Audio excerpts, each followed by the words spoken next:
Við skulum byrja á kaflanum velmegun og heimskreppu. Og við skulum byrja á tilvitnun í Herbert Hoover sem var forseti Bandaríkjanna 1929 þegar heimskreppan skall á. En við kíkjum svolítið til Bandaríkjanna núna af ástæðum sem kom í ljós rétt bráðum. En Hoover segir: við erum hamingjusöm þjóð. Það sýna hagtölur. Við eigum fleiri bíla, fleiri baðkur, fleiri olíueldavélar, silkisokka og bankareikninga en nokkurt annað fólk á jörðinni.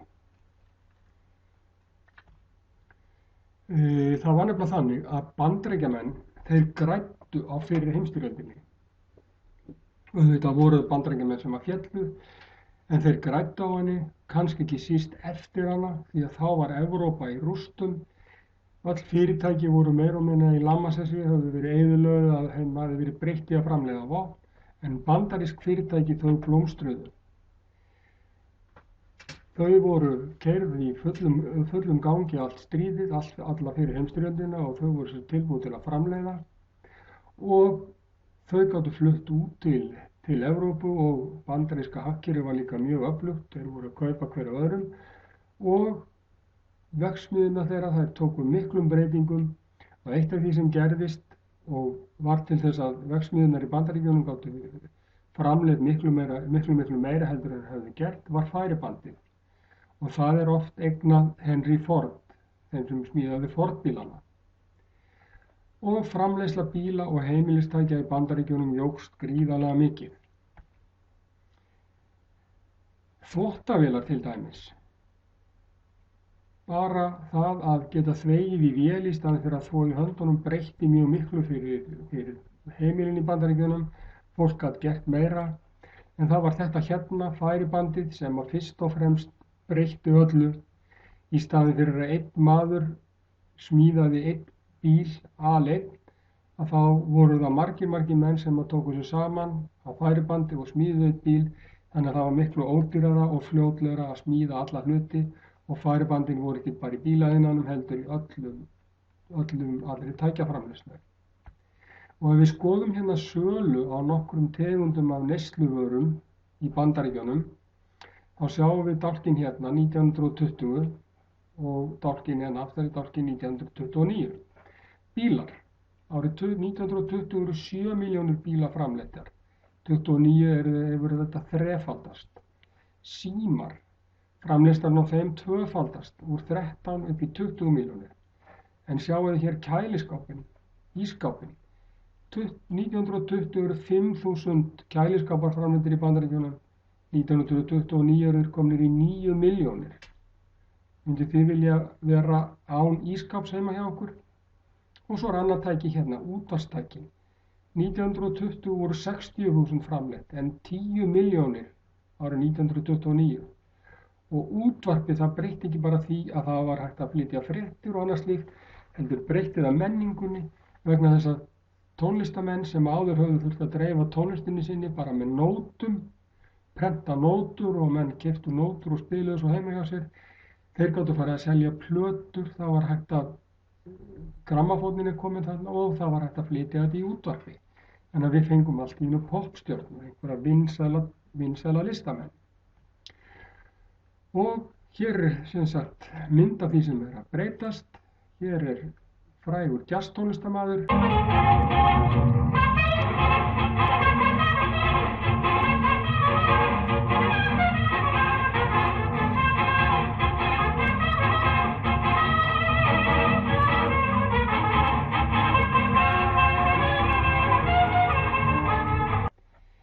Hér er dans sem við kallum Charleston.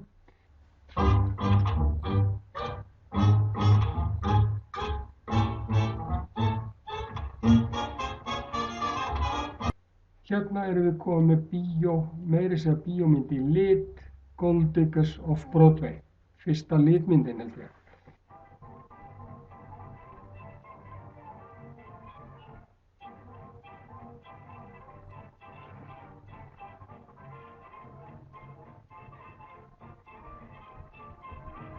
Þannig að við erum komið með það sem við þekkjum svo vel í dag, þessa fjöldamenningu. Það er að verða til þarna á 3. áratugnum fjöruga. frá 1920 til 1930 og eftir það reyndar. En það voru teikn á lofti. Því að skiptingin á tekjunum og í Bandaríkjunum eignunum var mjög mikil, ekki höfðu allir jafn gott. Bændur þeir höfðu misst töluvert af markaði sínum, þess að gátu ekki flutt lengur til Evrópu því að Evrópumenn gátu ekki keypt og blökkumenn voru náttúrulega annars hos þegnar í Bandaríkjunum eins og þeir höfðu lengst af verið. En áður en að við förum í kreppuna miklu, það er dálítið merkilegt fyrirbæri sem er bann á sölu áfengis. Árið 1920 var þetta ákveðið í Bandaríkjunum og hvað gerðist? Ekki hætti fólk að kaupa vín, heldur fóru menn að brugga ólöglega og selja það og það var gríðarleg glæpastarfsemi sem hann tók við og þessi gaur hérna var frægasti glæpamaður Bandaríkjanna, Al Capone. Og hann var mjög ríkur og voldugur í Chicago og þar var svona miðstöð glæpa, að maður heldur miðstöð glæpastarfseminnar. Þar voru líka flestar verksmiðjurnar og hið sama átti við Ísland. Þar var líka sala á áfengi bönnuð fram á 4. áratuginn. Við skulum kíkja á það betur í bókinni. Nú skulum við kíkja aðeins á kreppuna miklu. Hvað gerist? Og til þess að skilja kreppuna miklu þá verðum við að skilja hvað hlutafélag er og hlutabréf. Fyrirtæki geta verið í eigu einhvers eins eða lítils hóps manna.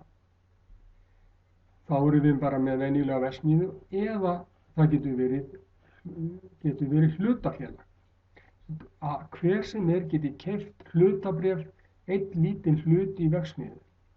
Og meðan að verksmiðjan gengur vel, verksmiðja sem á markaði og allir geta keypt, þá vilja allir kaupa hlut í verksmiðjunni og hún hækkar í verði. En hvað gerist þegar að menn hætta, þegar verksmiðjan hættir að ganga vel, þegar hún fer að ganga illa eða fyrirtæki, þá vilja allir selja. Þá í staðinn fyrir að tölurnar séu grænar, að verðið á verksmiðjunni sé að hækka, þá verða þær rauðar. Allt fer að lækka og hvað gerist þá? Jú, allir vilja selja hlutabréfin sín því enginn vill eiga hlutabréf sem að lækka. Enginn vill eiga fyrirtæki sem gengur illa.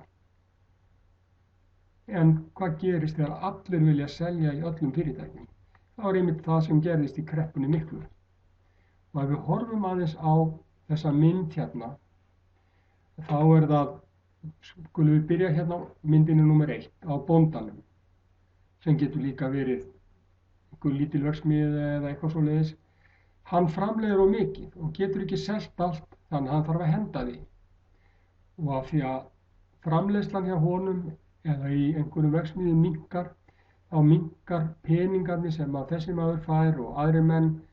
Þannig að þegar þeir fara í búðina þá geta ekki keypt eins mikið eins og þeir voru vanir. Og það leiðir aftur til þess að búðin getur ekki keypt, eða kaupmaðurinn getur ekki keypt eins mikið af verksmiðjunni eins og þeir voru vanir að gera.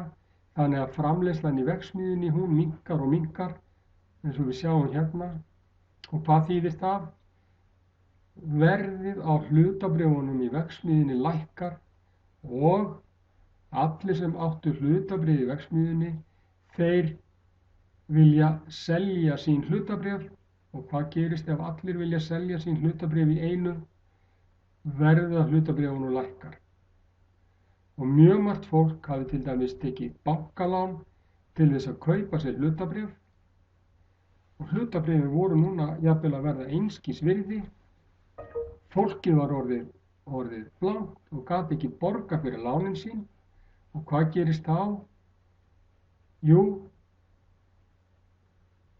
bankinn fékk ekki peningana sem að þessi maður skuldaði bankanum. Þá gat hann ekki heldur lánað í nýjar verksmiðjur eða í framleiðslu. Þannig að á endanum að þá fóru margir bankar í þrot, þeir urðu gjaldþrota.